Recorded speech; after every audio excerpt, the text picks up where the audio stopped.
로마서 2장 4절로 10절까지 말씀 우리 함께 찾으셔서 한 절씩 교도하겠습니다. 11번째 말씀 함께 나누기 원합니다. 저희는 지난 시간에 유대인을 향한 유대인의 입장이 잘못되었음을 논증하는 바울의 모습을 살펴봤습니다. 그 결정적인 이유가 바로 다른 사람들을 판단한다라는 이 1절 말씀을 통해서 그 판단이 무엇이었는가라는 내용을 살펴보니까 바로 유대인의 입장에서 이방인의 죄성에 관한 판단을 하는 모습, 그것에 대한 바울의 반론인 것을 저희가 살펴보게 되었습니다. 왜냐하면 유대인들은 무엇인가 큰 오해를 하고 있었다는 것입니다. 그 오해는 하나님 앞에서 자신들은 유대인들이기 때문에 선택된 백성들이기 때문에 그들은 죄인들이 아니고 또 하나님의 진노의 심판의 대상이 되지 않는다라고 그들은 스스로 생각하고 있었다는 것입니다. 바로 그것이 그들에게 있어서는 절대적인 오해였다는 것입니다. 그러면서 결국 유대인 자신들도 어떤 존재냐? 바로 이방인들, 1장 후반절에 나온 이방인들에 대한 죄에 대한 목록과 별반 다를 바 없는 결국 유대인의 자랑이라는 것이 결코 어떠한 구원적 근거가 될 수 없는 자랑이라는 사실, 율법을 가졌다는 것, 율법을 지킨다는 것, 안식일을 지킨다는 것, 할례를 행했다는 것, 이 모든 것이 구원의 보장이 될 수 있는 자랑이 아니다. 구원의 보장이 될 수 없다라는 것을 사도 바울은 논증하는 것을 저희가 살펴봤습니다. 자, 그 내용들 가운데 오늘은 좀 더 자세하게 그 내용들을 살펴보게 되면 오늘 특별히 혹 네가 하나님의 인자하심이 너를 인도하여 회개하게 하심을 알지 못하느냐라는 이 말씀을 통해서 결국 왜 그들은 이런 오해를 할 수밖에 없었던가? 그것은 죄에 대한 죄인을 용납하는 하나님에 대한 잘못된 해석을 하고 있었다는 것입니다. 즉 하나님에 대한 잘못된 해석이라는 것은 인본주의적인 해석인데, 소위 말해서 많은 사람들이 오늘 4절에 하나님의 인자하심이 너를 인도하여, 여기서 많은 사람들이 오해하는 부분이 바로 이 부분입니다. 이 본문의 말씀은 오늘날 기독교 신앙에 있어서 많은 사람들이 이 부분을 오해하고 있는 내용과 똑같습니다. 하나님의 인자하심이라는 바로 이 내용, 하나님의 인자라는 것은 구약적 의미로는 헤세드죠. 구약적 의미의 헤세드는 하나님의 포기되지 않는 사랑을 말합니다. 즉 사랑입니다. 하나님의 사랑이 너를 인도하여. 자, 오늘날 기독교 신앙에서 가장 사람들이 좋아하고 가장 신앙의 핵심이라고 할 수 있는 것이 하나님은 사랑이시다. 이것이 이 모든 신앙을 가진 사람들의, 기독 신앙을 가진 사람들의 하나의 중요한 하나님에 대한 어떤 그 신학이라고 할 수가 있습니다. 하나님은 어떤 분이신가? 하나님의 성품을 말할 때 하나님은 사랑이시라. 거기에 너무나 친밀하죠. 너무나 익숙합니다.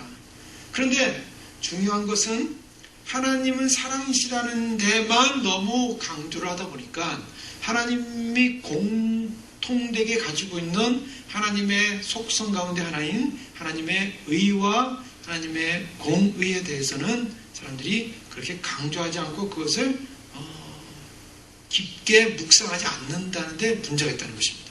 그것이 오늘날의 기독신앙을 갖고 있는 사람들에게만 있는 것이 아니라 사실은 바로 2000년 전에 사도 바울이 로마서를 쓰는 그 당시에도 바로 하나님의 인자하심에 대한 인식을 갖고 있었던 사람들이 가졌던 큰 오해와 실수였다는 것입니다.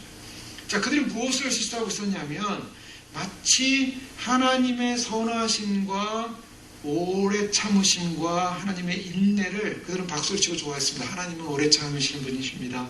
하나님은 좋으신 하나님이십니다. 하나님은 사랑의 하나님이십니다. 자, 여기까지는 좋았는데요. 그 다음이 중요한 거죠. 하나님의 좋으심과 사랑과 하나님의 그 인내를 안다면 왜 하나님은 사랑과 좋으심과 인내를 가지고 계신가에 대해서 깊이 생각했어야 된다는 거예요. 근데 그것을 잘못 해석한 게 뭐냐면 하나님은 사랑이기 때문에, 하나님은 좋으신 분이기 때문에, 하나님은 인내하시는 분이기 때문에 우리가 행여나 죄를 짓거나 우리가 행여나 잘못하더라도 하나님은 사랑의 하나님이기 때문에 그 죄를 심각하게 보지 않으실 거야. 하나님은 좋으신 하나님이기 때문에 우리가 잘못한 죄에 대해서 하나님은 좋게 용서하실 거야. 라고 하면서 죄에 대한 하나님의 사랑을 너무 크게 해석하다 보니까 죄를 별로 이렇게 심각하지 않다라는 식으로 덮으면서 죄를 짓게 되는, 계속 죄를 짓는 것을 진행하도록 허용될 수밖에 없는 하나님의 성품으로 전락시켰다는 것입니다. 즉 하나님의 넓은 사랑이 우리가 죄를 져도 괜찮게 용서하는, 괜찮게 봐주는 넉넉한 사랑이죠. 그 때문에 죄를 지음에도 사람들은 죄에 대한 두려움과 경각심이 아니라 죄를 져도 된다라는 안심을 하기 시작했다는 거죠. 바로 이 부분에 있어서 사도 바울이 지적하는 것입니다. 하나님의 인자하심이 어떤 것인가? 하나님의 인자하심은 죄를 더 지라고 인자하심이 아니라는 거죠. 하나님의 선하심은 죄를 심판하지 않겠다는 선하심이 아니라는 거죠. 자, 그 다음 계속 보면 회개하시면 알지 못하여 그의 인자하심과 용납하심과 길이 참으심의 풍성함을 뭐 한다고요? 멸시하느냐. 자, 이것은 하나님의 성품을 멸시하는 태도가 뭔가를 보여주고 있습니다. 하나님의 성품을 멸시하는 게 뭐냐? 즉 하나님의 인자와 사랑과 하나님의 오래 참으심을 이용해서 죄를 계속 진행하도록 허용되어진 면허와 같은 거라, 이렇게 생각하는 거예요. 하나님의 인자는 면허증이에요. 죄를 짓는 면허. 인간이 죄를 계속 지을 수 있는 면허증. 하나님은 사랑이시기 때문에, 하나님은 인자하시기 때문에, 하나님은 인내하시는 분이기 때문에, 자, 내가 죄를 져도 죄를 계속 지을 수 있는 그 근거가 뭔가? 자, 면허증을 내놓는 겁니다. 보십시오. 하나님 얼마나 사랑이 많으신가? 하나님 얼마나 좋으신 분인가? 그러니 내가 이 죄 짓는 것에 대해서도 죄에 대해서 그렇게 심각하게 생각할 필요가 없는 것입니다. 라고 당위성을 찾는다는 거예요. 하나님의 성품을 이용해서. 자, 이것을 사도 바울은 이러한 태도를 하나님의 성품에 대한 멸시 행위다 라고 이야기하고 있다는 것입니다. 하나님의 사랑과 인자를 또한 하나님의 좋으신 성품을 이용해서 자기에게 맞는, 자기에게 합리화시키는 인간의 모습. 자, 이것이 바로 이들이 가졌던 오해였음을, 하나님에 대한, 죄에 대한, 하나님에 대한 인식의 오판이었음을 말하고 있습니다. 결국 그 인식의 오판은 결국 공의나 의를 결국 강조하지 못하게 되고 무시하게 되고, 결국 이와 같은 길을 왜 걸어가게 됐는가? 자, 이것이 이제 인본주의적 태도죠. 인간이 자신의 목적을 위해서 하나님을 교묘하게, 하나님의 성품을 교묘하게 조작했다라는 것입니다. 자, 하나님의 성품을 인간이 자기 편에 맞게 조작한 신학. 그래서 하나님은 사랑이시다. 그 때문에 죄에 대해서는 그렇게 다 용서받고 구원받을 것이다. 얼마나 좋습니까? 예수님 믿어도요, 죄를 웬만큼 져도 사람들은 다 무슨 생각을 하냐면 다 구원받는다고 믿어요. 인간은 죄인이니까, 늘 죄인이니까, 부족하니까. 그래서 교회를 다니면서도 깊은 죄 가운데 빠져가는 사람들이 있습니다. 그런 사람들 사례를 많이 볼 수 있죠. 목회 가운데 보면은 많습니다. 다 말할 수는 없지만 어쨌든 많아요. 심각한 죄들이 다 있어요. 그런데 그런 심각한 죄들을 지은 사람들은 무슨 마음을 갖고 교회를 다니냐면 나는 구원받을 수 있다고 생각해요. 이제 그것이 이제 소위 말해서 이 안신신학으로 사람들을 소위 말해서 의식화 시켜놨기 때문에 교회들이, 교회 다니면서도 하나님은 사랑의 하나님이 너무 크기 때문에 나같이 죄인, 이 정도 죄인은 이런 죄의 끈을 끊지 않는 이 죄인이라 할지라도 하나님 나를 구원할 거야 라고 생각하는데, 그것이 하나님을 멸시하는 행위라는 것입니다. 그러니까 죄를 가지고 있으면서 나는 구원받을 거야 라는 생각 자체가 하나님을 멸시하는 행위이기 때문에 구원받을 수 있겠습니까? 자, 이것이 아주 심각한 문제라는 거예요. 사람들은 구원받지 못하고 나서 내가 왜 구원을 못 받았지? 하나님, 내가 주님 얼마나 열심히 믿었는데, 교회 열심히 다녔는데요. 뭐 죄 짓는 거야, 다른 사람 다 죄 짓는 거야. 저 사람도 짓고 이 사람도 짓고 이 사람도 다 그렇게 다 죄 짓고 살던데요. 그러니까 나도 당연히 또 교회에서도 그런 하나님은 사랑의 하나님 때문에 이미 하나님 한번 믿기로 결정된 사람은 이미 구원을 받은 것이고, 죄에 대해서는 다 죄인이니까 그런 하나님의 사랑으로 덮어주는 거지, 구원받은 사람에 대해서는 덮어주는 거지, 그 죄로 말미암아 내가 구원을 받을 수 없는 근거는 아니지 않습니까? 라고 신학화시켜놨다는 거예요. 자기가 조절을 해놨다는 거예요. 인간이 하나님의 성품을 교묘하게 조작을 해놓고, 소위 말해서 우리가 컴퓨터를 이렇게 보면은 컴퓨터가 문제가 생겨서 어떤 다시 포매팅을 한다든가 아니면 무슨 프로그램을 다시 넣을 필요가 있습니다. 자, 그럴 때 그 프로그램이 들어가는 과정에서 이렇게 질문하는 내용을 보면 재밌어요. 오토매틱으로 지금 프로그램을 깔 것이냐 아니면은 커스텀으로 깔 것이냐 이렇게 나오죠. 커스텀으로 까는 것은 매뉴얼로 깐다. 그러니까 사람이 직접 뭔 빼고 뭔 넣겠다는 거예요. 근데 그것은 좀 뭔가 좀 잘 아는 사람이나 그 커스텀으로 하지, 잘 모르는 사람 괜히 커스텀에서 건드렸다가 이상해진다고요, 나중에. 그러니까 그냥 무조건 오토매틱으로. 그런데 좀 성경에 대해서 하나님은 좋으신 분이야, 사랑의 하나님이야, 막 이런 마음을 가지고 자기 마음속에 그것을 꼭 세팅해 놓고 싶어요. 그러니까 하나님의 성품을 어떻게 세팅하냐면, 이거는 오토매틱이 아니라 성경대로가 아니라 바이블대로가 아니라 이거는 나의 편의대로 내가 만들고 싶어. 그래서 소위 말해서 매뉴얼로 하나님의 성품을 세팅해 놓는 겁니다. 자기의 그런 신앙 속에 하나님은 절대적인 사랑의 하나님, 하나님의 공의와 하나님의 심판이 있기 때문에 그 나쁜 사람에 대한 하나님의 공의와 심판이지 나는 아니, 나 제외, 이렇게 딱 커스텀 세팅을 해놓은 거예요. 그러니까 더 이상 그런 사람들에게는 심판이 임할 수가 없고 무조건 하나님의 사랑으로 구원받는 거예요. 자, 이것이 하나님의 절대성과 하나님의 절대적 속성에 대한 인간의 주관적 해석을 통한 소위 말해서 조작이라는 것입니다. 하나님의 성품은 절대적인데 인간이 주관적으로 해석을 해서 자기 스스로 그렇게 매뉴얼을 바꿔버린 거예요. 자, 이것은 어디서부터 시작하냐? 이것을 바로 이제 인본주의라고 하는 것입니다. 하나님으로부터 시작된, 하나님의 계시로부터 시작된, 하나님으로 시작된 하나님을 아는 것이 아니라 나로부터 시작했다는 거예요. 나로부터, 인간으로부터.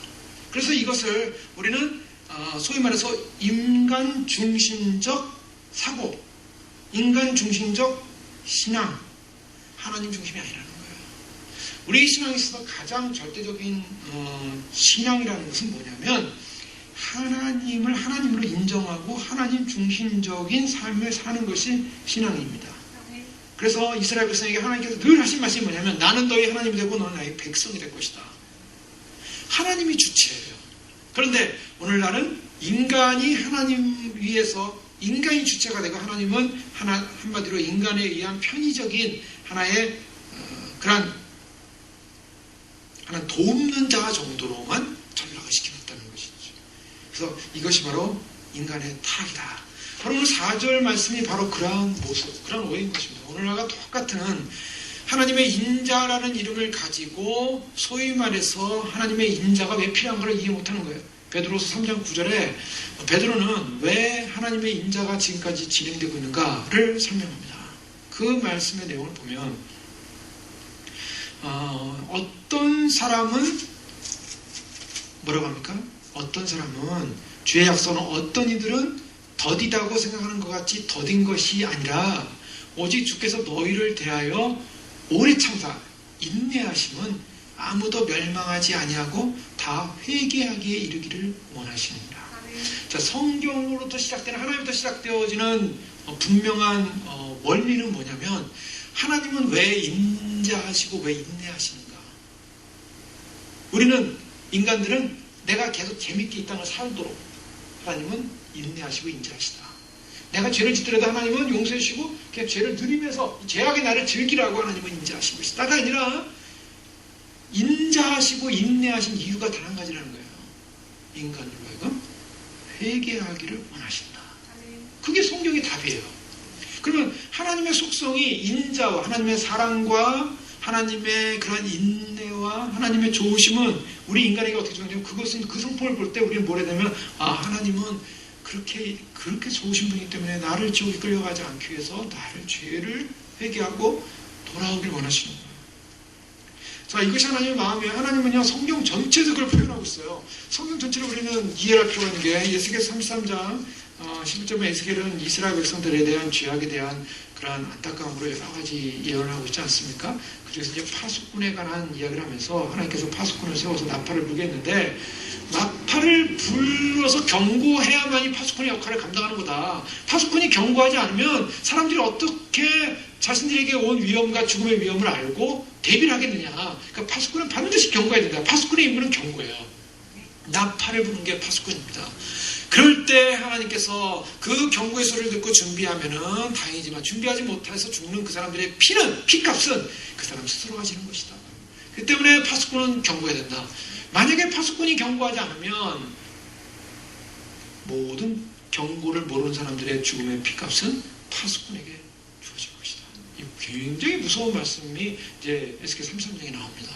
그 때문에 이 파수꾼으로서의 그런 사명, 파수꾼의 입을 열어서 경고해야만 하는 사명, 이것이 이제 인자야, 내가 너를 이스라엘 족속의 파수꾼으로 삼음이 이와 같으니 그런데 너는 내 입의 말을 듣고 나를 대신하여 그들에게 경고할지어다.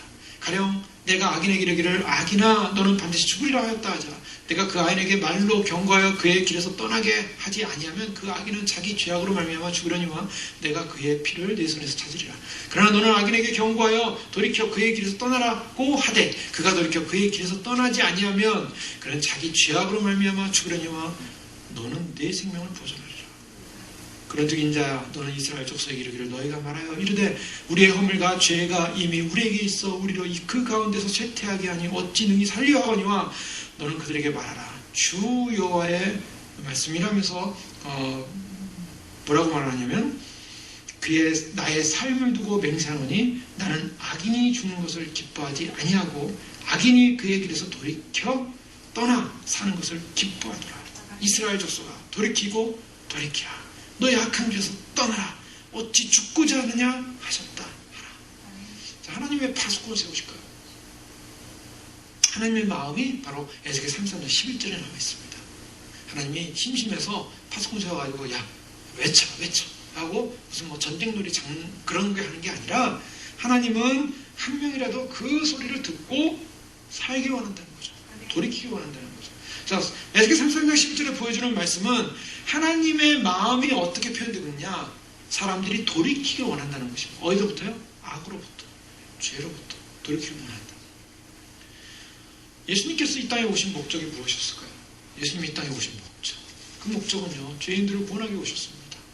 죄인들을 구원하기 위해서 오셨던 예수님을 향하여 죄인들은 어떻게 했습니까? 유대인들은 어떻게 했습니까? 예수님을 얼마나 예수님을 무시했습니까? 예수님을 참 너무 무시했어요. 그래서 마태복음 23장에 보면요, 예수님의 어떤 면에서는 그 유대인들의 그 거짓과 외식에 대한 꾸짖음이 쫙 나오고 있습니다. 마태복음 23장 말씀 보면 굉장히 예수님의 말씀이 강하시죠. 뭐라고 말씀하십니까? 화 있을진저 외식하는 서기관들과 바리새인들이여, 또 화 있을진저 눈먼 인도자여, 너희가 말하되 누구든지 성전으로 맹세하면서 화 있을진저 그래요. 또 23장 23절에 화 있을진저 외식하는 서기관들과 바리새인들이여, 너희가 박하와 해안과 근처에 실력전을 하면서 또 말씀하시고 25절 화 있을진저 외식하는 서기관들과 바리새인들이여, 장과 대접에 겉은 깨끗이 하되 그 안은 탐욕과 방탕으로 가득하다. 27절에도 화 있을진저 외식하는 서기관들과 바리새인들이여, 회치한 무덤 같다. 29절에도 화 있을진저 외식하는 서기관들과 바리새인, 너희는 선지자들의 무덤을 만들고 의인들의 비석을 꾸미며 뱀들아 독사의 새끼들아, 너희가 어찌하여 지옥의 판결을 피하겠느냐? 그러므로 내가 너희에게 선지자들과 지혜인자들과 서기관들을 보내면 너희가 그 중에서 더러는 죽이고 십자가에 못 박고 그 중에 더러는 너희 회당에서 채찍질하고 이 동네에서 저 동네로 따라 다니며 박해하리라. 예수님께서요, 마태복음 23장에 그렇게 극명하게 저들을 책망합니다. 책망. 그 책망의 말씀이 얼마나 무서운지요. 화 있을진저, 이 예수님이 화 있다, 하나님이 화 있을진저 하면요, 이 지옥불의 그러한 하나님의 심판을 말하고 있어요. 그런데 예수님께서 그 말씀을 하시고 23장 30절 이렇게 말씀하세요. 이런 표현을 하세요. 예루살렘아 예루살렘아, 선지자들을 죽이고 내게 파송된 자들을 돌로 치는 자요. 자, 보십시오. 선지자들을 죽이고 내게 파송된 자를 돌로 치는 자가 누구였습니까? 앞에 나온 화 있을진저 외식하는 서기관들 바리새인들이에요. 너희가 독사의 독사의 새끼들아, 뱀들아, 복사의 새끼들아, 너희가 어째 지옥의 판결을 피하겠느냐 그랬어요. 그리고 그러므로 내가 너에게 선자들의 지혜 있는 자들과 서기관들을 보내매 너희가 그 중에서 더러는 죽이고 십자가에 못 박고 그 중에 더러는 너희가 다니면서 채찍질하고 이 동네 저 동네로 따라다니면 박해하리라. 누구냐면 바로 이 뱀, 독사의 자식들, 지옥의 판결을 피할 수 없는 자들, 하나님의 선지자들과 지혜 있는 자들과 서기관들을 보냈지만 다 박해하고 죽이고 십자가에 못 박고 바로 그런 자들, 회당에 채찍질하는 자들, 예루살렘아 예루살렘아 선지자들을 죽이고 내게 파송된 자들을 돌로 치는 자요. 바로 앞에 있는 그 친구들이에요. 그 친구들을 전적으로 예루살렘아 예루살렘, 암탉이 그 새끼를 날개 아래 모음같이 내가 내 자녀를 모으려 한 일이 몇 번이더냐. 그러나 너희가 원하지 아니하였도다. 이게 예수 그리스도의 마음입니다. 예수님께서 앞에서 마태복음 23장에 나오는 그 화 있을 진저를 계속 강조하면서 막 분노하시면서 혼내고 계신데요.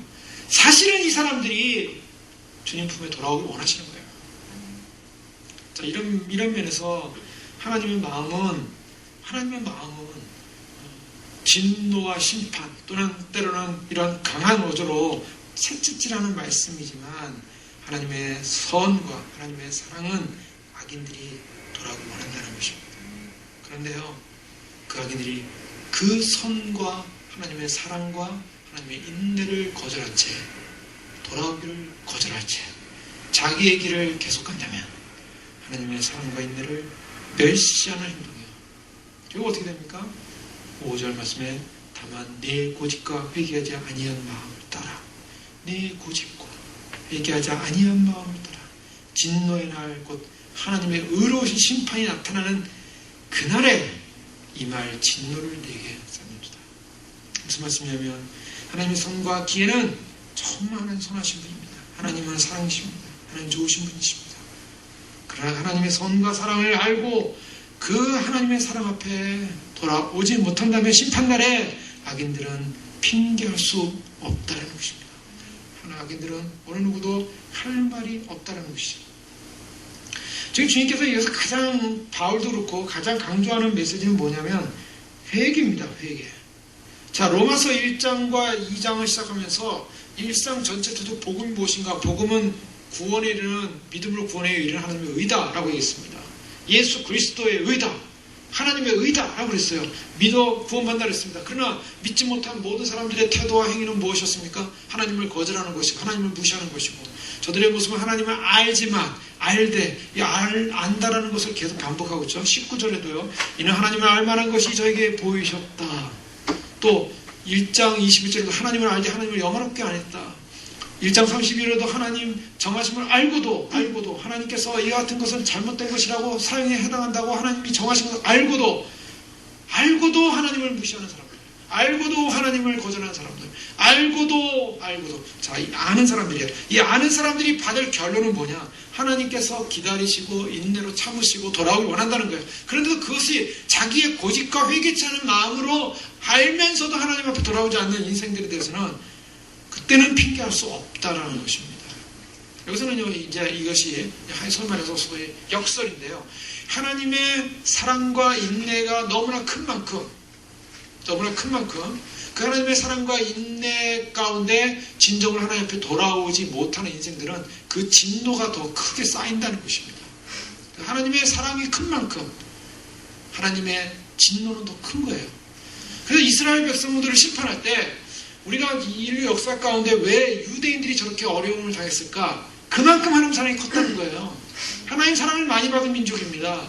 아브라함부터 시작돼서 하나님께서 그 이스라엘 아브라함을 선택해서 그 자손들 모세를 통한 출애굽, 그 다음에 가나안을 통한 하나님의 하나님의 나라에 대한 하나의 모델, 그 다음에 왕들을 통한 하나님의 신전 정치의 대리권, 그리고 율법과 말씀을 통해서 제사제도를 통해서 구원의 모습, 하나님을 예배하는 예배의 모습, 엄청난 계시와 지혜를 이스라엘 백성 속에 보여주셨어요.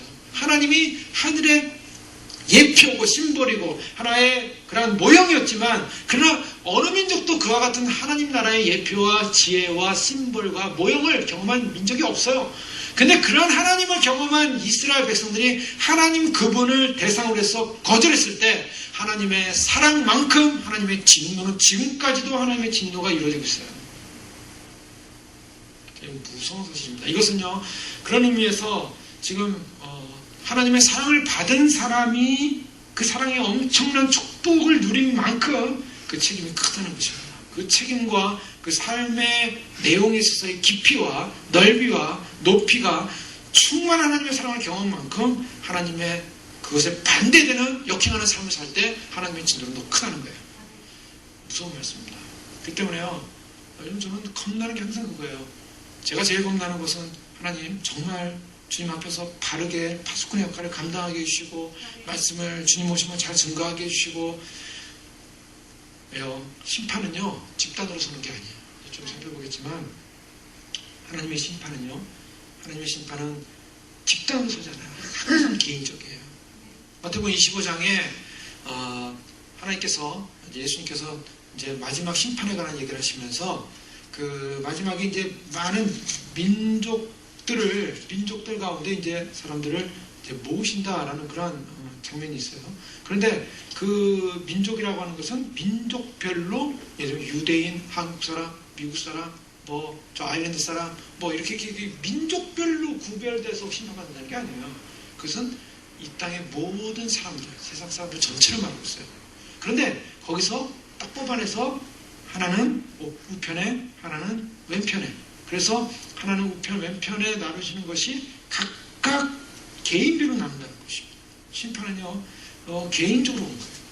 그 개인적으로 올 때 우리는 항상 무엇이 들었냐면, 하나님, 내가 개인적으로 주님 앞에 설 때 바로 서기 원합니다. 하나님 앞에 삶이거든요. 하나님 앞에 삶. 파수꾼이 아까 말씀한 것처럼 제대로 파수꾼의 역할을 감당하지 못할 때 그 파수꾼이 받을 형벌은 큽니다.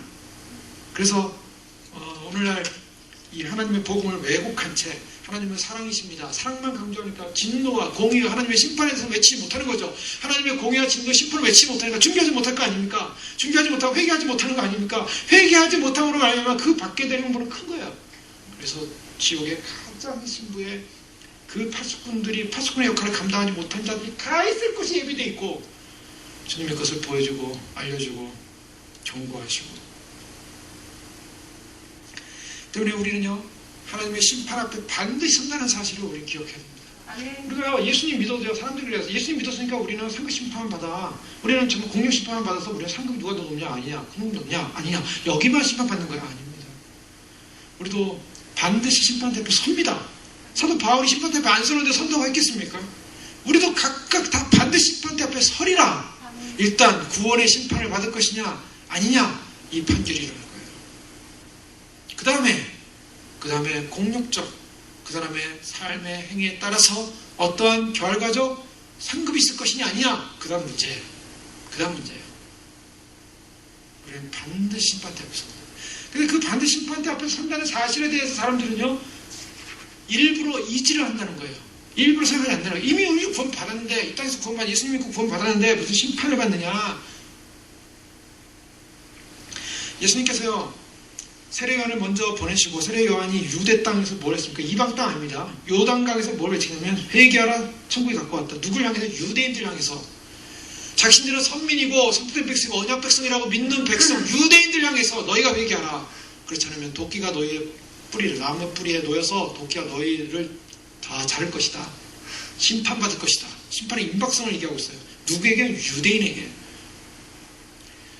베드로전서 4장 17절 말씀에 보면 베드로는 이런 얘기하고 있어요. 12절에 보면 사랑하는 자들아, 너희를 연단하고 불시험을 이상한 일 당하지 말고 이상히 여기지 말고 오히려 너희가 그리스도의 고난에 참여하는 것을 즐거워하라. 이는 그의 영광을 나타내실 때 너희로 즐거워하고 기뻐하게 하려니라.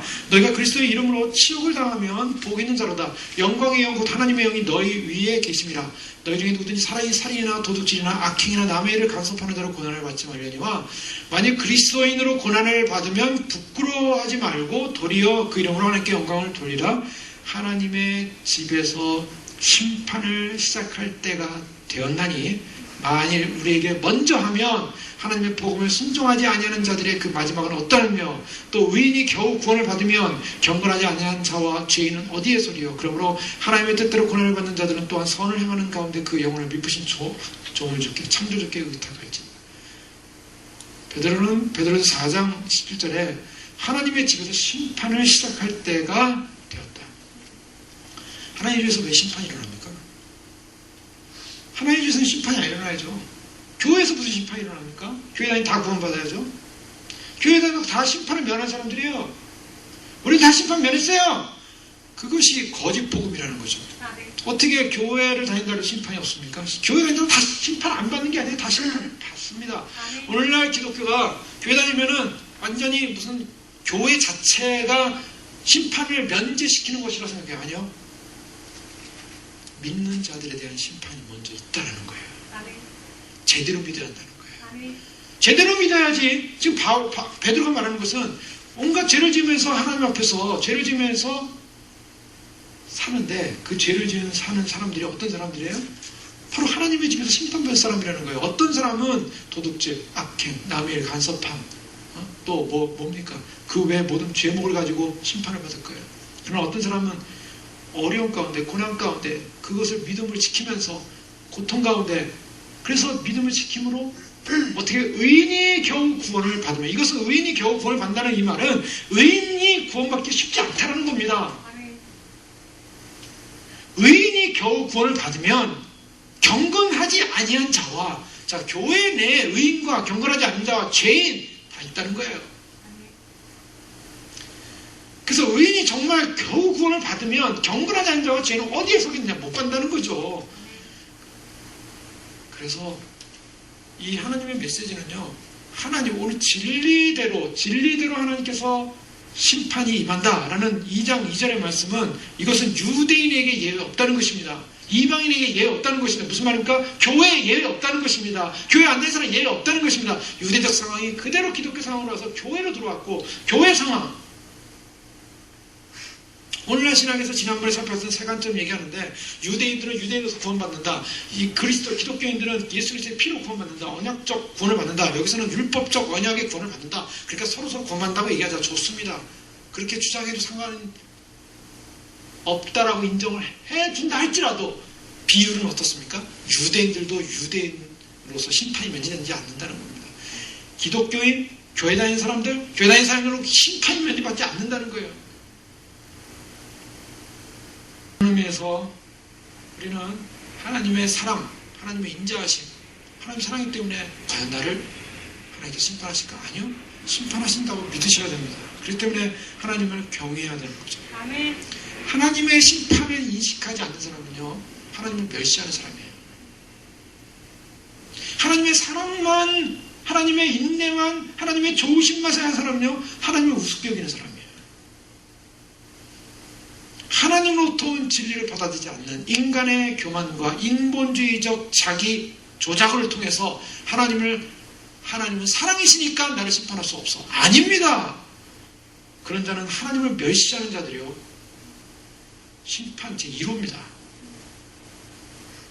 때문에 하나님을 경외하는 사람, 하나님을 두려워하는 사람, 하나님의 심판이 있다는 사람 그것을 인식해야만이 하나님이 왜 심판하지 않으실까? 하나님의 사랑이 얼마나 크신가? 하나님의 인내가 얼마나 크신가? 하나님의 좋으심이 얼마나 위대하신가? 왜? 심판받으라는 그 심판의 내용을 생각해 볼 때 지금 하나님이 인내하신다는 그 인내가 엄청난 인내고 하나님의 사랑이 엄청난 사랑이고 하나님의 좋으심이 엄청난 좋으심이라는 것을 인식할 수 있다는 거예요. 아멘. 하나님의 심판을 인식하지 못하는 사람들은 하나님의 사랑을 인식할 수 없습니다. 우리와는 유대를 향하여 회개하라고 외쳤죠. 예수님도 어느 곳에 가든지 사람들에게 회개할 것을 말씀하시면서 회개를 외치기 시작했습니다.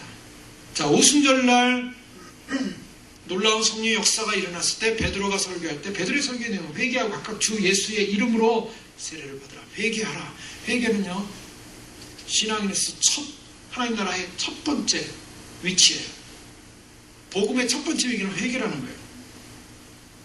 바울이 에베소 장로들과 헤어질 때 그가 에베소에서 가르치고 3년 넘게 가르친 다음에 헤어지는 장면에서 내가 회개에 대해서 가르쳤다. 가장 중요한 회개입니다. 주님을 우리가 만나게 될 때 회개라는 것이 뭔가? 회개라는 게 뭔가? 자, 회개라는 것은요, 사람들이요, 회개라는 것은 내가 뭔가를 울고 짜야만이 회개다 이렇게 생각할 수 있어요. 어느 날 어디 가서 은혜를 받고 한 번 울었어요. 회개했어요. 저 울고 나서 나와가지고 다시 삽니다. 옛날 삶을. 그게 회개입니까? 감정의 하나의 동요였을 뿐이에요. 물론 그것도 하나의 중요한 하나의 터닝포인트는 될 수 있어요. 그렇다면 그 터닝포인트가 됐다면 어떻게 됩니까? 변화된 삶으로서의 삶을 살아야 한다는 거예요. 가장 성경에서 잘 보여주는 회개의 모델은 우리가 잘 알고 있는 두 아들 모델입니다. 마태복음 21장에 나오는 예수님께서 비유를 들었죠. 어떤 사람에게 두 아들이 있었는데 포도원에 가서 일을 하라고 하지 않습니까? 그때 첫째 아들이 아버지 가겠나이다 하더니 마태복음 21장 29절에 가지 아니하고, 중요한 것은 둘째 아들이죠. 마태복음 21장 30절에 둘째 아들에게 가서 또 그와 같이 말하니 대답하여 이르되 실소이다 하였다가 그 후에 뉘우치고 갔다.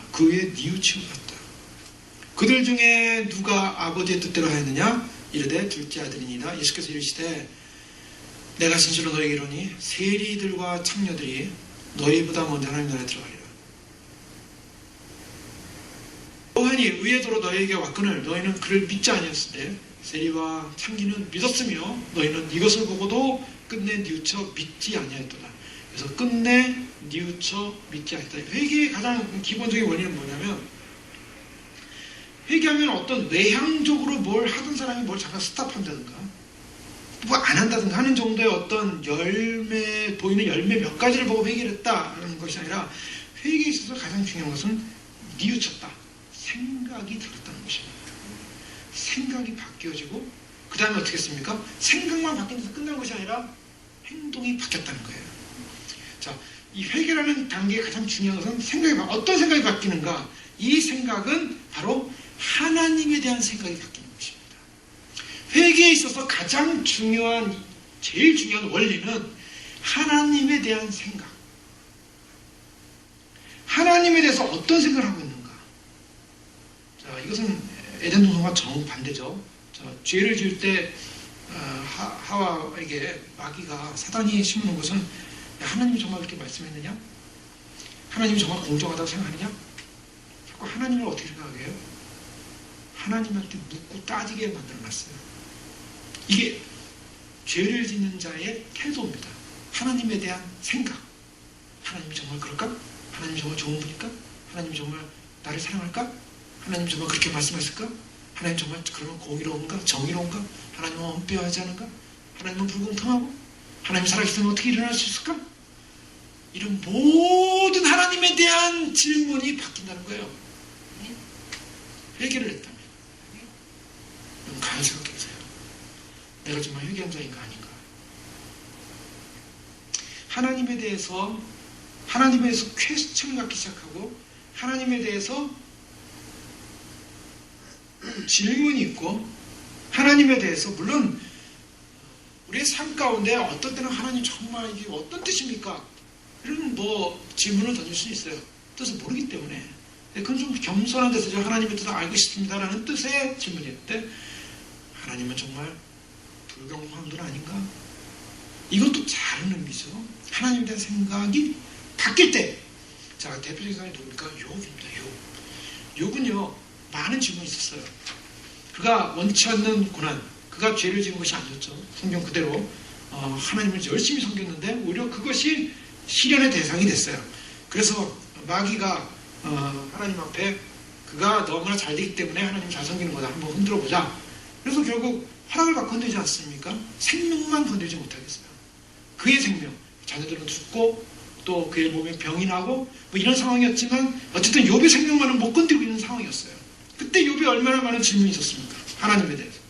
하나님에서 많은 질문이 있었어요. 그렇지만 하나님 앞에 사람들이 평가는 그가 욥이 죄를 크게 짓진 않았어요. 하나님에 대한 질문은 있었지만 그 질문이 원망이나 불평이 아니라 어떤 자기 자멸적 질문을 많이 했어요. 내가 태어난 것이 괜히 태어났다 하면서 어떤 부정적 질문이 많았는데요. 하나님이 그 앞에 나타나서 욥에게 나타나서 욥이 하나님을 만나는 그 순간에 어떤 사건이 벌어지냐면, 욥에게 40장 1절에 보면 여호와께서 또 욥에게 일러 말씀하시되 트집잡는 자가 젖는 자와 다투겠느냐? 하나님을 탓하는 자는 대답할지니라. 욥이 여호와께 대답하여 이르되, 욥이 뭐라고 대답하냐면, 보소서 나는 비천하오니 무엇이라 주께 대답하리이까? 손으로 내 입을 가릴 뿐이로소이다. 자, 무슨 말씀입니까? 욥은 하나님의 질문, 하나님을 만나는 하나님의 존재 앞에서 욥이 하는 하나님에 대한 태도는 뭐냐면 그동안 수많은 질문과 퀘스천이 사라졌다는 거예요. 하나님을 만나는 순간 하나님 앞에서 자기 입을 딱 입을 가리는 거예요. 거칠고 어설프게 하나님이 생각했던 그러한 욥의 모든 질문들, 그러나 하나님의 인지 앞에 섰을 때 하나님의 계시 앞에 한마디도 할 수 없는 두려운 모습, 자, 그런 모습으로 변화되는 것, 그런 변화되는 모습입니다. 즉 이와 같은 생각의 전환과 하나님에 대한 생각의 전환이라는 것은 사람에게서부터 시작되어서 하나님을 향하여 나가는 것이 아니라 하나님으로부터 시작된 성경의 계시로부터 시작돼서 인간이 서는 것, 즉 사람부터 시작해서 하나님께 나가는 모습은 무슨 뭐냐면, 인간들이요, 사람들의 내용들을 자세히 보면 참 사람들은 선하고 멋지고 대단하고 그냥 굉장해요. 그런 사람들 많이 있어요. 교회 다니면서도 참 굉장해요, 대단해요. 또 그걸 꼭 얘기하고 싶고 드러내고 싶고, 굉장하지도 않는데 꼭 그래요. 그냥 굉장하대요, 굉장하대요. 어떤 사람은 그런 착각 속에 살아요. 그런 분들 참 많이 봅니다. 자, 그런데 그런 사람들 가만히 보면 그 사람은 과연 회개한 사람일까? 회개한 사람일까? 회개를 경험해 본 사람이 아니에요. 간단합니다. 진짜 회개를 경험한 사람은 어떤 사람이에요? 욥이 되는 거예요. 입을 딱 다무는 거예요. 무슨 입을 다무, 그렇다고 말씀하지 말라는 게 아니죠. 여기서 입을 다문다는 그거는 뭐냐면 청교도적인 고백이에요. 아, 하나님, 나는 부패했던 말입니다. 이게 회개를 했다는 사람이에요. 다시 말해서 나는 골마 터진 종창입니다. 내 몸에는 온갖 골마 터진 고름으로 절절절 흘러내리는 문둥병과 같은 쇳덩어리입니다. 이것이 하나님 앞에 선 인생의 하나님을 바라보는, 하나님 앞에 선 자기를 발견한 자의 모습이에요. 이게 회개한 사람이에요. 그렇기 때문에 하나님 앞에서, 하나님, 내가 굉장하지 않습니까? 내가 잘하지 않습니까? 내가 훌륭하지 않습니까? 내가 멋있지 않습니까? 하나님, 내가 그래도 다른 사람과 비교했을 때 또 굉장하고, 하나님, 나는 당연히 이러한 삶을 살아야 되고 이러한 대우를 받아야 되고 사람들이 나를 알아줘야 되고, 하나님, 나는 나를 좀 보십시오. 여기를 보십시오. 여기를 보십시오. 사람들 보십시오. 이거를 봐야 우리가 하나님 영광 받지 않겠습니까? 라는 건 회개가 아니에요. 그 사람은 회개라는 하나님을 만난 경험이 없는 사람이에요. 하나님을 만났다면 하나님, 나는 아닙니다. 죄 가운데 있는 사람. 그런데요, 성경이 그것을 말하고 있어요. 성경은 인간 훌륭하고 대단하고 굉장한 존재다. 그러니 너희는 회개할 필요도 없고, 너희는 너무나 굉장해서 너는 예수님의 피도 필요 없고, 너희는 의인이다. 너희는 인간 그 존재 자체로서 가치성 있는 존재다. 라고 말하고 있잖아요. 성경이 어디 그렇게 말하고 있습니까? 성경은 인간은 죄와 허물로 죽은 존재, 자기 힘으로 도저히 구원할 수 없는 존재, 허물 많고 죄악이고 썩어서 냄새나는 죄인이요 희생덩어리다.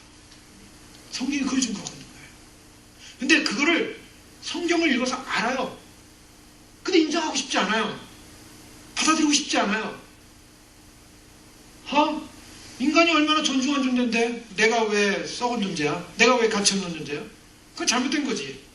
그 인정할 수 없어. 그냥 덮어두는 거예요. 성경에 그런 말 나오면 다 덮어두는 거예요. 그리고 당신은 사람밖에 태어난 사람, 당신이 굉장한 사람, 좋은 사람. 근데 그것만 받아들이는 거예요. 그래서 나는 하나님 앞에 나는 얼마나 존귀한 사람인지, 하나님이 나를 이렇게 축복해줘가지고 이렇게 굉장한 존재가 됐어. 라는 것만 인정하기로 결정하는 거예요. 회개라는 것은 어떤 행동이 변화돼서, 뭐 담배 피는 사람이 담배를 좀 안 피고, 술 먹는 사람이 술을 좀 안 먹고, 아주 물란하게 사는 사람이 물란한 삶을 좀 보고, 도박하는 사람이 도박을 그만두고, 어딘 뭐 중독되어 있는 사람이 중독을 그만뒀다가 회개가 아니라, 물론 그것도 회개의 열매입니다. 그러나 자신에 대한 관점이 바뀌는 거예요. 그게 회개예요. 사람들이 교회 다니면서 나 예수 믿고 구원받았어. 예수 믿었으니까 예수님 믿어주기로 결정했고 내가 영접했어. 영접했으니까 나는 죄인이고 주님께서 나를 내 십자가에 돌아가셨다는 사실을 난 믿었어요. 그래서 나는 이제는 의로운 사람이 됐어요. 회개 안 했어요. 회개 없는 구원. 회개라는 것은 자기 자신에 대한 관점의 전적인 전환이 일어나야 돼요. 그 자기 자신에 대한 전적인 전환이 일어남이 없이 나는 구원받은 사람이다, 회개한 사람이다, 가짜입니다, 썩은 냄새나는 종창인데 나는 아름답대요, 나는 굉장하대요, 나는 대단하대요, 나는 훌륭하대요. 여러분, 진짜 회개라는 것은 자기 자신에 대한 혐오감이 생길 때 자기 자신이 미워지지 않고는 안 되는 정도의 자기 인식이 있어야 돼요. 하나님, 나는요 쇳덩어리예요. 하나님, 나는 심판받아야 될 존재예요. 하나님, 이를 어떻게 하면 좋습니까? 나는 이 땅의 거렁뱅이처럼 아무것도 아닌 그런 존재예요. 거기서 하나님 앞에서 인간의 모습, 인생의 관점이 달라져. 세상에서 누리고 뽐내고 세상에서 높아지고 육체의 욕심을 따라 짐승처럼 살아가는 것이 인생의 행복이고 만족이고, 모든 인생의 가치관은, 모든 우주의 중심은 자신이고, 자기를 위해, 자기 존재를 위해, 자기 가치관을 위해 살아가는 모든 가치관이 무너져서 하나님께 붙들림 받아서 하나님의 사랑과 은혜로 말미암아 정말 아무것도 아닌 이 존재가 주님 앞에, 정말 주님 앞에서 긍휼을 얻었습니다. 이거 회개의 자리예요. 그런 사람들은요, 이 땅이 정착해서 누려야 될 인생의 삶이 아니라는 걸 아는 사람입니다. 여기서 정착해서 좋은 시간 많이 보내자. 육체의 욕심 따라 살아가는 것이 삶의 가치가 아니라, 내 인생은 여기가 아니라 하나님의 영원한 품 안에 있는 바로 그 나라입니다. 라는 순례자의 기름을 깨닫게 되는 것. 이게 회개입니다. 히브리서 11장에 보면 우리가 믿음의 사람들 보지 않습니까? 나그네로 사는 인생, 나그네의 인생을 깨닫는 것, 하나님에 대한 우리의 전적인 관점의 변화, 나 자신의 철저한 자기 자신의 인식, 여기서 정말 진정한 회개가 일어나야 되는데요, 사람들이 이것을 안 하니까, 이것이 없으니까 하나님이 왜 인자하신지, 왜 오래 참으시는지 내가 이 땅에서 잘 누리라고. 하나님이 이 땅에 왜 이렇게 전쟁도 안 일어나고 또 뭐 에볼라가 일어났다는데 우리는 에볼라도 안 걸리고, 왜 하나님이 이곳을 이렇게 축복스럽게 살게 하시는가? 삶을 누리라고, 즐기라고. 그것이 아니죠. 우리의 관심은 내가 어디서 어떻게 삶을 누리고 즐기며 사는 것에 관심이 아니라, 내가 하나님 이 사실을 생각해 볼 때, 하나님이 이렇게 존재하고 있는 사실, 하나님의 사랑을 생각해 볼 때, 하나님의 그 인내를 생각할 때, 하나님의 보호하심을 생각할 때, 하나님 진정으로 하나님 얼마나 그런 사랑과 은혜로서, 인내로서 우리를 이끄시는 분이신가에 대한 감격적 예배와 경배와 삶의 감사와, 하나님 그렇습니다. 주님 앞에서 주님이 전도적인 나의 삶의 가치입니다. 전도적인 삶의 가치로의 전환이 있어야 하는 것이 진정한 회개인 줄 믿습니다. 로마서 1장 21절에 말씀에 보면, 하나님을 알 때 하나님을 영화롭게도 아니하고 감사하지도 아니하고 오히려 생각이 허망해지며 미련한 마음이 어두워졌나니. 그래서 여기서 다른 게 뭡니까? 마음이 뭐냐? 마음이 어두워졌대요. 미련한 마음. 하나님을 알 때 하나님을 영화롭게 하지 않는 인생의 마음. 2장 5절에도 보면 내 고집과 회개하지 아니한 마음. 이게 마음이 문제라는 거죠. 진짜 하나님 앞에 회개가 일어나려면 우리의 마음의 변화가 있어요. 마음의 변화. 3장 11절에 형제들아 너희가 삼가고 너희 중에 누가 믿지 아니하는 악심을 품고 살아계신 하나님께 떨어질까 염려하라. 악심을 품고, 악한 마음이죠. 만물보다 거짓되고 심히 부패한 것이 인간의 마음이에요. 여러분, 인간의 마음을 어떻게 표현하면 인간의 마음은 거짓이라는 거예요. 만물보다 거짓되고 심히 부패했다. 예수님도 마태복음 15장 18절에 입에서 나오는 것들은 마음에서 나오나니, 결국 마음에서 입으로 나온대요. 입으로 나오는 것은 마음이다. 이것이야말로 사람을 더럽게 하느니라. 마음에서 나오는 것은 악한 생각, 살인, 간음, 음란, 도적질, 거짓 증거, 해방, 이런 것들이 사람을 더럽게 하는 것이요, 썩지 않는 손으로 먹는 것은 사람을 더럽게 하지 못하리라. 사람의 마음이 어떤 것인가? 사람의 마음이 만물보다 거짓되고 부패했다. 근데 예레미야가 말한 그 인간의 마음은 예수님께서 정확하게 또한 내용을 말씀하세요. 악한 생각, 살인, 간음, 음란, 도적질, 거짓, 해방, 이 모든 것이 다 마음에 있다. 마음, 인간의 마음의 타락성. 여러분, 인간의 마음이 아름답습니까? 물론 인간의 마음에는 사랑을 실천할 수 있는, 또한 긍휼을 실천할 수 있는 그런 도덕적 선을 향한 그런 마음도 있어요.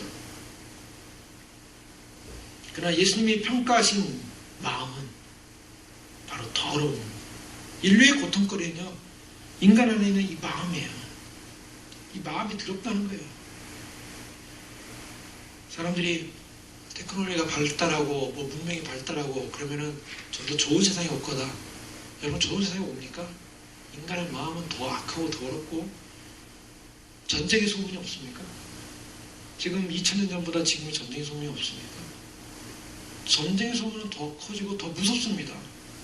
한 번 전쟁이 나면 더 무서운 결과가 일어난다는 걸 알고 있어요. 인간들이 어떠한 문명을 이루고 어떠한 지식을 이루고 어떤 문명 체계를 발전시켰다고 해서 과연 거기에는 행복한 이데올 아름다운 그런 이데아적인 삶이 올 것이냐? 아니요. 인간의 마음은 본질적으로 바뀌지 않았어요. 그 싸우는 정욕 때문에 다툼이 일어나고 싸우는 정욕 때문에 인간 안에 있는 그런 죄로 말미암아 결국 인간은 그 타락된 모습 그대로 갖고 있기 때문에 하나님께서 우리에게 바라시는 것은 진정한 우리의 마음의 변화. 내가 어떤 존재인가?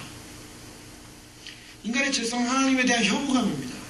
하나님에 대한 인간의 마음이 여기 보면은 내 고집과 회개치 않은 마음이래요. 고집이, 인간의 고집은요, 회개치 아니하는 마음이, 이 고집과 이 마음, 하나님을 향해서 소위 말해서 저항하는 마음, 하나님에 대한 혐오감. 사람들이 어떤 정도냐면 하나님을 부인하고자 하는 내용이 새로운 학설이 나온다든가 어떤 그런 내용이 나오는 사람들을 굉장히 좋아합니다. 이 세상이 어떻게 창조됐냐? 신문에 스티브 호킹인가요? 그 사람이 이 대폭발설을 위해서 블랙홀을 가지고 있다면 하나님에서 만드는 게 자연에 의해서, 자연적 법칙에 의해서 그냥 어떤 큰 폭발에 의해서 이런 빅뱅 이론이 그럴 수도 있는데요. 사람들은 하여간 뭔가의 그런 우연적 사건에 의해서 만들어졌다. 그것이 이렇게 입증이 됐다. 라고 하면 막 좋아요. 그래. 하나님이 없이 이 땅을 만들어졌어. 진화론이 한참 좋았더니 왜 그렇습니까? 물론 지금 진화론에 대한 회의와 많은 사람들이 진화론으로 돌아오긴 하지만 그렇다고 하나님을 저절로 믿는 것도 아니지만 진화론이 틀렸다는 걸 알아요. 근데 진화론을 통해서 하나님이 창조하지 않았다. 이것만 하면 사람들이 박수치고 광란하는 거죠. 인간 안에는 하나님에 대한 혐오감, 하나님을 거절하고 싶은 마음, 하나님의 인자를 맛봤다면, 자 4절에 보십시오. 하나님의 인자하심을 맛봤다면 어떻게 됩니까? 마음이 녹아서 하나님께 돌아와야죠. 근데 하나님의 인자하심을 맛본 사람이 하나님의 인자하심이 회개케 하지 못하고 회개하지 않고 오히려 고집과 회개하지 아니하는 마음을 갖는다는 거예요. 하나님의 말씀이, 하나님의 사랑이 선포되었을 때 어떤 사람은 마음이 녹아서 정말 주님의 사랑을 알고 감격하지만 어떤 사람은 마음이 굳어지죠. 그래서 점점 굳어집니다.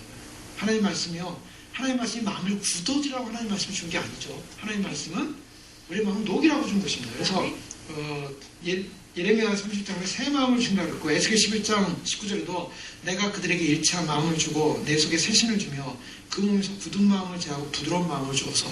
인간의 마음이 자꾸 굳어지니까, 하나님의 마음에 이렇게 저항하니까 하나님께서 말씀을 통하여 하나님께 새 마음을 주신 게 부드러운 마음. 그 하나님 말씀이 주어질 때 정말 회개된 사람의 심령은 마음이 부드러운 거예요. 부드러워서 내가 좀 하나님 말씀 앞에 내가 이렇게 혐오받을 만한 죄인이었구나. 나는 정말 썩은 종창이구나. 나는 정말 시신과 시체 같은 냄새나는 존재구나. 그 때문에 하나님께서 이런 은혜 주시면 너무나 감사하고 너무 감격스럽고 너무 기쁘고 은혜에 대해서 감사할 수밖에 없고 하나님의 그 인내와 그 사랑에 대해서 생각해서 너무나 놀랍고 그렇지 않습니까? 그게 이제 소위 말해서 회개의 은혜를 경험한 사람이 겪는 하나님의 인자하심 앞에서의 모습이에요. 그런데 그것을 경험하지 못한 사람들은 점점점 하나님의 말씀과 인자하심이 가까울수록 어떻게 마음이 굳어져요. 마음이 딱딱해진다고요. 하나님께서 마치 사랑의 인자의 빛을 비춰주는데 태양빛처럼 비춰주는데 우리의 몸에 유익이 될 만한 버터가 있다고 생각해요. 버터는 어떻습니까? 버터는 열이 오고 빛이 오면 녹게 돼 있죠. 더우면 점점 녹을 거 아닙니까? 녹여야 되는데 진흙 같은 경우는 어떻습니까? 진흙 같은 경우는 점점 굳어지는 거예요. 딱딱해집니다. 회개치 않은 마음은 어떤 마음이에요? 마치 진흙처럼 굳어지는 거예요. 점점 하나님의 은혜의 빛을 맞으면 받을수록 빛을 경험해서 굳어져요. 참, 그게 녹으라고 주는 말씀인데 녹아야 되는데 안 녹고 굳어진다는 거죠. 자, 이것이 소위 말해서 죄의 기반성입니다. 죄의 기반은 뭐냐? 강팍해진다는 거예요. 심령이 강팍해지는 이것이 참 불행한 일이죠. 하나님 말씀으로 해서 마음이 이것이 하나님 말씀을 우리가 듣기를 거부할 때마다 하나님 말씀을 거부하는 만큼 내가 변화된 존재냐, 굉장한 존재가 되는 게 아니라 마음이 딱딱한 강팍한 존재가 돼요. 하나님 말씀이 거부될 때마다. 그러니까 하나님 말씀은 어떻게 거부되는 게 아니라 내 안에서 이 말씀이 살아 운동력 있고 나의 관절과 골수로 찔러 쪼개서 나를 수술하고 변화시키고 그 말씀이 그렇다는 거예요. 그 말씀이 그렇기 때문에 그 말씀을 내가 받아들일 수 있냐 없느냐 이것이 바로 회개한 사람이냐 회개하지 않은 사람의 차이인 거죠. 많은 사람들이요 자아가 사는 사람들은요 말씀이 들어오지가 않아요. 왜? 자기는 아주 훌륭한데 대단한데 아직 종창이 아니거든요. 훌륭하고 대단한데 하나님 말씀이 그렇지 않다라고 하니까 거부하면 오는 거예요. 자꾸 하나님 말씀에 대한 이 거절감이 하나님 말씀이 좀 왜 저래? 거절하다는 마음이 어떻게 점점 딱딱해지는 거예요. 딱딱해지면 어떻게 됩니까 나중에? 그 많은 분들이 이렇게 이제 많은 세월 동안 이제 목회하면서 말씀 전하다 보면 말씀 못 받아들이고 거듭나지 못한 사람들은 말씀이 힘들어요. 말씀 자체가 괴로워요. 말씀 자체가.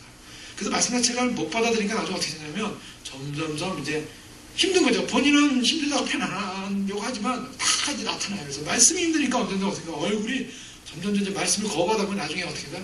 나중에 이제 뛰쳐나갈 때는요 얼굴이 천사의 얼굴이 아니라 인어공주 보셨습니까? 애니메이션 애들이 보는 예전에 본 경험이 있는데 그 애니메이션에 나오는 인어공주의 그 아름다운 인어의 얼굴이 아니라 거기 바다에서 나오는 문어의 얼굴로 바뀌어요. 문어의 얼굴로 바뀌어가지고 검은 물이 확 튀어나오면서 독을 품고 그냥 도망을 가요. 말씀이 그 마음을 녹이지 못하니까 깜빡해지고 딱딱해지고. 근데요 그 말씀은 객관적인 거죠. 하나님 말씀이 우리가 들을 때 하나님 말씀을 받아들일 때 하나님 그렇습니다. 이건 자기 자아 존재, 자기가 하나님 앞에서 어떤 존재의식을 갖고 있냐에 따라 다른 거예요. 내가 굉장하고 대단한 사람은 절대 회개에 이를 수가 없습니다. 절대. 많은 사람들이 그래서 오늘날 회개에 이르지 못하고 있는 거예요. 왜? 하나님의 사랑을 포장을 해놨어요. 하나님은 사랑이기 때문에 나는 내 자아를 포기하지 않아도 내가 종창이 안 돼도 나는 훌륭한 사람이기 때문에 훌륭한 사람이 훌륭한 짓을 하다가 때로는 넘어질 수도 있고 죄도 질 수 있고 훌륭한 사람이니까 죄에 대해서 용납되는 거 아니에요? 훌륭하게 살다가 하나님 사랑이니까 나를 구원해 주실 거지. 이 착각이 다 빠져 있으니까 하나님 말씀이 당신 훌륭하지 않다. 당신 죄인이다. 회개하지 않으면 안 된다. 지금은 회개의 기회다. 지금 왜 회개의 기회입니까? 지금은 누리는 기회지. 세상을 누려야지. 지금이 이 하나님의 인자하심을 맛볼수록 우리는 하나님과의 관계 속에 그 하나님의 인자와 축복 속에 깊이 들어가야 되는. 자, 그것이 거부될 때, 그 다음에 문제는 뭐냐. 거부되면 거기서 마음이 굳어지는 것으로만 끝난다면 그냥 그 사람으로서 끝나겠죠. 멸절설, 영어 멸절설이면 마음이 굳어지다가 인간이 그냥 천국도 못 가고 그냥 싹 사라지면 끝나면 좋을 것 같아요. 그러면 그 사람이 뭐 마음이 굳어지든 뭐 어떻게 되든 다이아몬드가 되든 그래가지고 뭐 사라지면 끝나는 인물이 아니겠어요? 자기 영혼 문제에서. 그런데 문제는 그 마음이 굳어지고 말씀을 받아들이지 못할 때 오는 증거는 뭐냐. 하나님의 사랑이 크면 클수록, 태양의 빛이 강하면 갈수록 점점 그것을 받아들일 때 더 은혜가 오고 마음이 높고 주님과 연합되어지는데, 그렇지 못한 사람들은 진노가 쌓여간다니까요. 성경이 말하는 게 무서운 게 그거예요. 하나님의 사랑은 절대적인 하나님의 사랑이에요. 이 절대적인 하나님의 사랑 앞에 마음이 녹아지고 내 자신을 발견하고 하나님 앞에 가야 되는데, 하나님께 가지 못하는 사람들에게 있어서는 자기 자신이 마음이 딱딱해지는 건 자기 책임이겠지만 자기 책임으로 끝나는 것이 아니라 하나님의 심판과 진노가 예비되기 때문에 점점 쌓이고 있는 거예요. 5절에 보십시오. 다만 내 고집과 회개하자는 마음을 따라, 회개하자는 마음은 그것까지 그래 본인의 책임이라고 그래요. 고집 부리는 건 본인의 책임이라고 그래요. 그런데 진노의 날, 곧 하나님의 의로우신 심판이 나타나는 그날에 이 말 진노를 내게 쌓는도다. 그날 무서운 날입니다. 무서운 날이에요. 요한계시록 1장 17절에요. 이미 이제 환란이 시작돼가지고 이제 여섯째 인이 떨어지는 그런 상황들 아닙니까? 이때 떨어질 때 내가 보니 여섯째 인을 떼실 때 큰 지진하며 해가 검은 털로 짠 상복같이 검어지고 달은 온통 피같이 되며 하늘의 별들이 무화과나무가 대풍에 흔들려 설익은 열매가 떨어진 것 같이 땅에 떨어지며, 무서운 사건이라고요. 천지가 막 별이 떨어졌는데 이게 하늘은 두루마리가 말리는 것 같이 떠나가고, 이건 마치 베드로가 마지막 때를 예언한 것처럼 불로 그냥 다 태워지는 것처럼 각 산과 섬이 제자리에서 옮겨지며, 지금이 대환란 아니에요. 아직. 여섯째 인 때 땅의 임금들과 왕족들과 장군들과 부자들과 강한 자들과 모든 종과 자연이 굴과 산들의 바위 틈에 숨어 산들과 바위에게 말하되 우리 위에 떨어져 보좌에 앉으신 이의 얼굴에서 그 어린 양의 진노에서 우리를 가리라. 그들의 진노의 큰 날이 이르렀으니 누가 능히 서리요. 진노의 큰 날. 진노의 큰 날. 오늘 2장 5절에 그 날에 임할 진노. 하나님의 사랑과 배치되는 모든 상황은 그것으로 끝나는 게 아니에요. 하나님의 진노하시는 날이 예비되어 있다는 겁니다. 그 하나님의 진노, 하나님의 심판이 예비되어 있다는 겁니다. 성경에서요, 목사님은 너무 이렇게 위협하고 겁주는 말씀만 전하시니까라고 어떤 사람이 혹시 질문한다면 아닌데요. 성경은 전체가, 성경의 전체의 가르침이 바로 여기 있어요. 구원과 심판입니다. 하나님의 진노의 큰 날. 바울이 디모데에게 디모데전서 5장 24절에 이런 얘기를 합니다. 어떤 사람들의 죄는 밝히 드러나 먼저 심판에 나아가고 어떤 사람들의 죄는 그 뒤를 따르느니 이와 같이 선행도 밝히 드러나고 그렇지 않은 것도 숨길 수 없느니라. 사도 바울이 디모데에게 아주 무서운 말을 했어요. 바울에게서는 어떤 의식을 갖고 있냐면 바울은요 철저한 종말 신학을 갖고 있어요. 바울의 사상을 보세요. 바울의 사상이 어디로 가요? 빌립보서 1장 6절. 우리가 잘 알고 있는 말씀 아닙니까? 주님이 오시는 바로 그날까지. 빌립보서 1장 6절에 너희 안에 착한 일을 시작하신 이가 그리스도의 예수의 날까지 이루실 줄로 너희가 예수의 날. 성경은 전체가 종말 사상이고 바울이 쓴 종말은요 철저한 자기 실존의 하나의 자기 실존을 형성케 하는, 실존을 살아가게 하는 굉장히 중요한 하나님의 계시였어요. 어떤 사람들은 죄는 밝히 드러나 먼저 심판에 나가고, 그렇죠. 어떤 사람들은 살아있으면서 눈에 보이는데 심판받아서 저 사람은 저 죄 때문에 심판받은 거야. 우리가 그렇게 말할 수 있을 정도의 밝히 죄로 드러나서 심판받을 수 있어요. 많은 사람들이 여기서 죄 심판받았다 하나님 앞에 심판 면할 것이냐. 물론 여기서 다 벌거벗겨서 다 심판받을 수 있겠죠. 어떤 사람들은요 그 죄는 그 뒤를 따른다.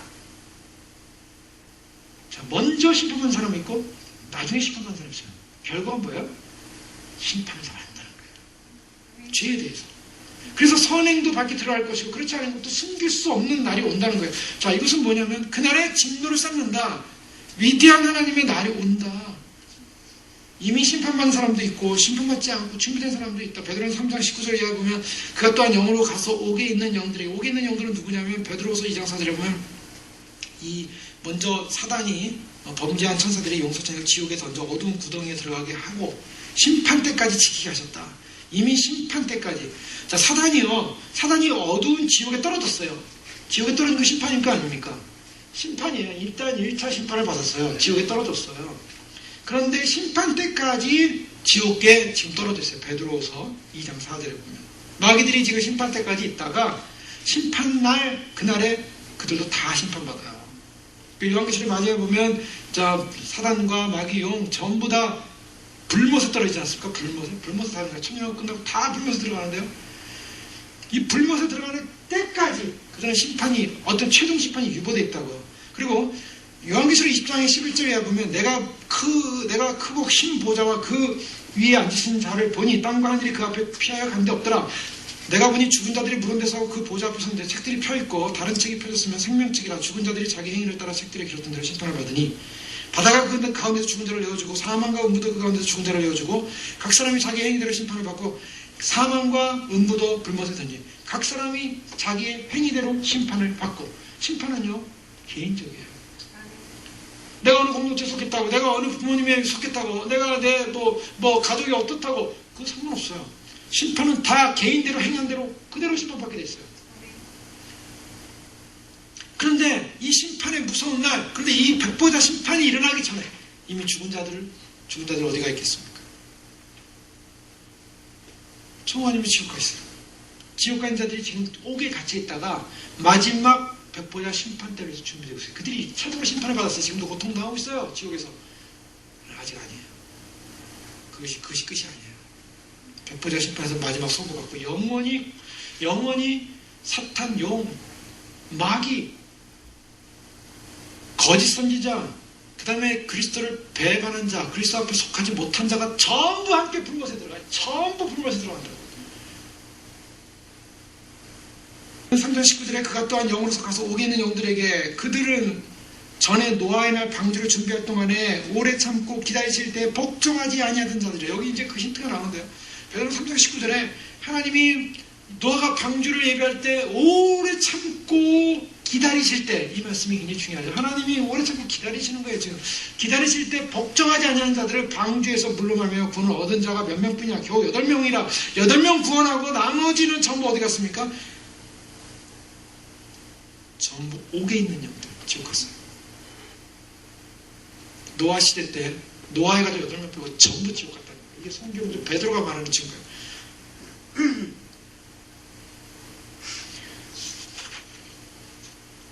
자, 하나님의 은혜와 사랑, 하나님의 인내가 얼마나 큰가. 하나님의 인내를 생각할 때 하나님의 인내는 엄청난 인내입니다. 그것은 우리로 하여금 지금 마지막 기회요, 마지막 회개의 시간이요, 마지막 주님께 돌아올 시간이요, 마지막 주님 앞에서 인간이 어떤 존재인가를 발견할 시간이요, 인간의 자기 자랑과 자기 높음과 자기 위대함 속에 살았던 것을 꺾어버리고 하나님 앞에 인간이 얼마나 죄인이고 아무것도 아닌 것을 발견할 시간이라는 거예요. 그걸 발견하지 않고서는 도저히 주님의 사랑과 은혜를 알 수 없다는 거예요. 사람들이 좋은 하나님이에요, 좋은 하나님이에요, 하나님은 참 나의 죄도 용서해 주셨어요, 그러니까 나의 죄를 지르고 이렇게 살아도 하나님은 날 잘 용서해주고 인다실 거예요. 전부 착각하고 있는 거예요. 지금 자신이 얼마나 잘못되고 종창인가를 알 때야만이 하나님의 사랑을, 하나님의 인내를 이해할 수 있고 진정한 회개에 이룰 수 있고, 진정한 회개에 이룰 수 있는 사람, 바로 그 기회라는 거예요. 지금 이 땅에 많은 사람들이 교회 다니고 많은 기독교인들이 있지만은 유대인들과 동일한 죄를 지금 범하고 있어요. 하나님의 인자하심을 들어서, 하나님이 우리를 선택했다는 걸 들어서 전혀 회개라는 걸 경험해 본 적이 없는 거예요. 회개라는 것이 경험해 본 적이 없으니 심판에 대한 두려움이 없죠. 주님이 오신다는 이 영광스러운 심판의 소식, 이것은요, 회개를 경험하지 않은 사람은 부담스러운 소식인 거예요. 내가 그날 심판받으려 영이 떠는 거예요. 영이. 회개를 안 했으니. 회개한 사람은 회개한 순간에요, 그날 심판받고 있는 거예요. 회개는요, 사실은요, 인간 존재에 하나님으로부터 심판받을 존재입니다라는 자기 심판 앞에 떠오는 거예요. 자기 심판, 내가 지금 이렇게 심판받을 존재라는 것을 발견하는 그 순간에 하나님의 은혜가 오는 거죠. 그 은혜 때문에 감격하는 거, 그 은혜 때문에 감사하는 거고. 각 사람에게 6절에 보면 하나님께서 각 사람이 그 행한 대로 보호하시되 각 사람에게 나한테 차별이 없다는 것입니다. 참고 선을 향하여 영광과 존귀와 썩지 않음을 구하는 자에게는 영생으로 하시고, 보십시오. 영생과 하나님의 심판이 분노가 나눠져요. 8절에 오직 당을 지어 진리를 따르지 아니하고 불의를 따르는 자에게는 진노와 분노를 하시니 악을 행하는 각 사람의 영에는 환난과 공고. 이 환난과 공고라는 건요, 그냥 이 땅 살면서 좀 어려움이 있는 게 아니에요. 이거는 영원한 지옥에서의 고통이에요. 트리블룸이라는 그 타작기, 소위 말해서 이 그 곡식을 타작할 때 그 뭐 돌 같은, 나무에다 돌 같은 걸 이렇게 쭉 박아놓고 거기다 이렇게 곡식 단에 갖다가 이렇게 쳐가지고 곡식을 이렇게 타작하는 것을 트리블룸이라고 하는 용어를 쓴대요. 근데 거기서 트리블레이션이 나온 거예요. 트리블레이션은 뭐니까? great 트리블레이션 그러잖아요. 그것은 대환란. 트리블레이션, 요한계시록에 나오는 환란은 트리블레이션이라고 해요. 근데 그것이 바로 타작기에 곡식을 쳐가지고 곡식의 껍질을 벗기는 것 같은 고통의 시간, 소위 말해서 그런 고통이 끊임없이 오는 사건, 그것이 트리블레이션인데, 그래서 환란과 공고했을 때 환란은 바로 그걸 말해요. 대환란 같은 환란만이 아니라 영원한 지옥 고통에서 끊임없는 압박과 끊임없는 고통과 끊임없는 조인과 끊임없는 프레스를 받으면서 고통 속에 악을 행하는 각 사람에게. 그런데요, 이것을 행하면서 지금 사도 바울이 뭐라고 합니까? 9절과 10절 사이에서 사도 바울이 지금 반복하는 게 있어요. 잘 보세요. 먼저는 유대인에게요, 그리고 헬라인에게요. 10절에도 먼저는 유대인에게요, 또는 헬라인에게요. 무슨 말입니까? 뭘 말하고 있어요? 바울이 문장을 쓸 줄 몰라가지고 반복 문장, 같은 말 또 반복. 여러분, 같은 말 또 반복하면 참 문장에서는 좀 지웁니다. 지워. 이렇게 우리가 글 쓸 때요, 나는 어저께 밥을 먹었습니다. 그리고 저녁에 잤습니다. 그리고 그 다음에 문장, 나는 어저께 밥 먹었습니다. 그리고 잤습니다. 이러면 이 문장이 이상하잖아요. 왜 두 번 반복해요? 하나 지워버린다고요. 사건 하나면. 근데 여기 보면 바울이 먼저는 유대인에게 또한 헬라인, 먼저는 유대인에게 또한 헬라인. 왜 두 번 하고 있습니까? 이거는 굉장히 중요한 의미가, 유대인에게 있어서 유대인, 먼저 유대인이라는 걸 강조해요. 먼저 유대인. 이 혹독한 악에 대한, 악한 자에 대한 심판을 먼저 유대인에게 한다는 거예요. 유대인에게. 유대인 너희가 심판을 피할 줄 아느냐. 자, 보십시오.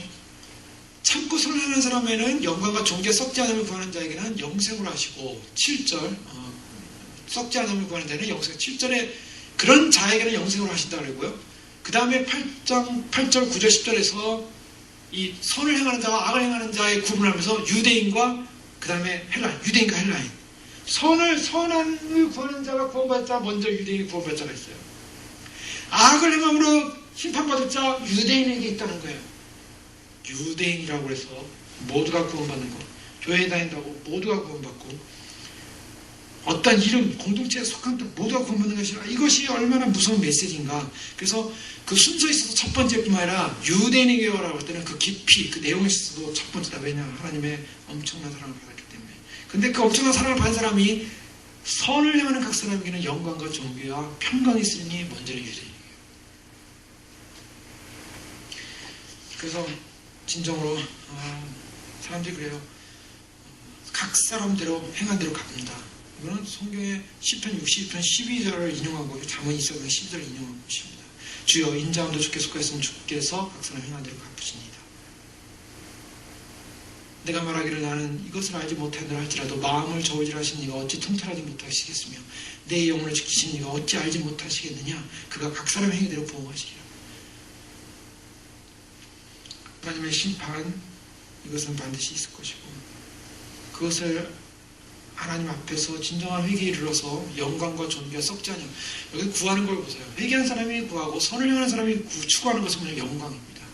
존귀입니다. 썩지 아니함을 구한다. 내용을 보세요. 우리의 삶의 내용. 우리는 뭘 구해야 됩니까? 영광을 구해야 됩니다. 영광을. 우리 인생이 뭡니까? 어떤 영광? 세상에서 사람들이 인정받는 영광이 아니라 이것은 하나님의 영광이에요. 하나님의 영광을 바라고 즐거워하는. 로마서 5장 2절에 보면 또한 그런 말미암아 우리가 믿음으로 서 있는 은혜에 들어가면 얻었으며 하나님의 영광을 바라고 즐거워하느니라. 바라는 자, 구하는 자, 어떤 걸 구해요? 하나님의 영광. 하나님의 영광이 뭐예요? 하나님의 존재, 하나님의 성품, 하나님을 알고 하나님을 닮고 하나님의 영원토록 면전에서 보기를 원하는 것을 구한다는 거예요. 영광. 하나님께서 우리에게 삶의 최종적 가치가 참으로 하나님을 영화롭게 하고 하나님 안에서 그 정말 하나님과 함께하는, 우리가 앞으로 몸의 형체가 변화돼서 주님을 만날 것이라는 그 영광스러운 순간, 그걸 바라는 거죠. 구하는 거죠. 그런 이 땅에서 뭘 구하고 뭘 가치를 구하고 어떤 걸 구하는 가치가 아니라, 이건 차원 높은 영적인 하나님 나라의 가치요. 그 다음에 존귀를 구한대요. 존귀. 영예를 구한대요. 존귀. 이 존귀가 뭡니까? 존귀하니까 세상에서 또 영예를 얻어야지. 세상에서 영예를 얻어야지. 세상에서 영예 얻고자 하는 사람은 누구였습니까? 유대인들이 그랬어요. 유대인들이 요한복음 5장 3절에 우리 살펴봤지만요, 거기 보면은 유대인들에게 예수님께서 이런 말씀하시죠. 너희가 서로 영광을 취하고 유일하신 하나님께로부터 오는 영광을 구하지 않으니 어찌 나를 믿을 수 있느냐. 너희가 서로 영광을 취하고 하나님께로부터 오는 영광을 구하지 않는다. 자, 이게 뭡니까? 다른 사람부터 영광을 취한다. 이 세상에서 영광을 취한다. 사람들로부터는 영예, 사람들로부터는 인기, 사람들로부터는 만족. 그러나 하나님에 대한 영광, 하나님 앞에 영광을 취하는 사람은 어떻습니까? 세상이 다 멸시하고 버려도 주님이 나의 모든 것이 되십니다. 이것이 하나님의 영광을 구하고 하나님의 영예와 하나님 앞에 존귀를 구하는 사람들의 태도죠. 인간의 영예가 아닙니다. 인간이, 신문들이 자랑하는, 세상이 자랑하는 모든 그런 사라져버릴 그런 영광이 아니라, 세상이 존귀하게 하고 세상이 높이고 세상이 알아주고 그런 영광이 아니죠. 크리스찬들이 그런 가치를 가지고 살았습니까? 바울이 그런 가치를 가졌습니까? 바울이 로마 정치계에 뛰어들어서 원로원이 돼가지고 내가 앞으로 황제 밑에서 굉장한 존재가 돼요. 그거 아니었죠. 정치력을 신장하고 경제력을 신장하고 영향력 있는 사람이 돼야 돼. 그거 아니었습니다. 방향을 잃어보세요. 방향을. 우리가 가야 될 방향은 영광과 존귀, 하나님 앞에서 하나님 나라와 하나님 의를 구하는 것, 썩지 아니함을 구한다. 여러분 생각해보세요. 썩지 아니함을 구한대요. 사람들이 지금 구하는 것이 다 뭡니까? 다 썩을 것 구하고 있어요. 다 썩을 겁니다. 썩지 아니함. 뭐가 썩지 아니함입니까? 고린도서 15장 50절에 나팔소리가 나며 죽은 자들이 썩지 아니할 것으로 다시 살고 우리도 변하리라. 아멘. 우리가 구해야 될 것이 썩지 아니함을 구해야 될 줄로 믿습니다. 아멘. 주님 오시면 기다려야죠. 아멘. 썩지 않는 날이 그날인데 사람이 뭘 구합니까? 뭘 구하고 있습니까? 당신은 뭘 구하고 삽니까? 물어보십시오. 삶의 현실의 문제 해결해야지, 바쁘지, 뭐 그런 거 구하면서, 물론 그것이 하나의 삶을 집어던지라는 것이 아니죠. 가치성이 어디냐는 겁니다. 삶의 가치성, 삶의 내용. 썩지 아니함을 구하는 믿음, 이 사람들에게는 영생을 하게 돼요. 영광, 존귀, 썩지 아니함을 구하는 자에게는 영생을 하시고, 영생을 어떻게 됩니까? 그것이 선을 행하는 거예요. 그러나 악을 행하는 사람들은 당을 지어 진리를 따르지 아니하고 불의를 따르는 자에게 진노와 분노를 하시다. 당을 지어. 결국 그렇지 않은 사람들은 어떤 사람들 하냐? 당을 짓는 사람이라고 그랬어요. 악인들은 뭐냐? 당파적인 사람들이에요. 하나님에 대해서 악의적인 마음을 갖고 있는 사람들이에요. 그리고 그런 사람들은 환난과 공고가 있을 것이다. 하나님 말씀하시는 것을 압니다. 그러나 아는데 복종하기 싫은 사람들. 아는데 따르기 싫은 사람들. 자, 보십시오. 로마서 1장 19절에 하나님을 알만한 것이 그들에게 보임이라. 21절에 하나님을 알되, 30절에 하나님을 알고도 아는데 따르기 싫어요. 알아요. 하나님 알아요. 하나님 말씀 알아요. 아는데 가기 싫어요. 하나님을 아는데 따르고 싶지 않고 하나님을 아는데 가고 싶어. 알아요. 안다고 구원받는 게 아니죠. 때문에 오늘 말씀에는 정말 악을 행하는 자가 아니라 선을 행하는 자. 그래서 그것을 구하는 자. 거기서 어떻게 합니까? 인내해야 됩니다. 인내가 필요해요. 하나님께서 우리를 향하여 지금 인내하듯이 믿음의 사람들은 이 땅의 삶이 갈등과 투쟁 속에 싸워야 됩니다. 참고 인내해야 됩니다. 인내하며 선한 일을 해야 됩니다.